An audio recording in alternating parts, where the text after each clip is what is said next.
بالانجليزي يعني ايه؟ وان. شاطر يا صميدة. السؤال ده ليك يا رمضان. اتنين بالانجليزي يعني ايه؟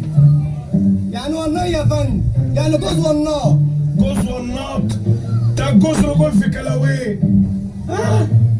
قول يا عم محمد قول. لا. شايفين اللي بيذاكر؟ سقفوا له.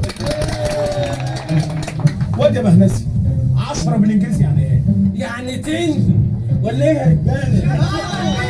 شاطر يا مهنسي. بس خلاص انفضينا. وانت يا تام يا محنو 20 بالانجليزي يعني ايه؟ مش محتاجه بكاكا، تنتين. الله اكبر. ايش يا بقى انت وهو تنتين ايه يالا؟ حسبي الله ونعم الوكيل. انت يا سيد 30 بالانجليزي يعني ايه؟ تن. صلاة النبي. انتوا مكانكم الشنة، انتوا مكانكم الجامعة الأمريكية. واد يا بطاطا قول لي ال 40 بالانجليزي يعني ايه وفاجئني بقى يا اخويا. افاجئك؟ ده انا افاجئك عيني يا استاذ. تن تربن.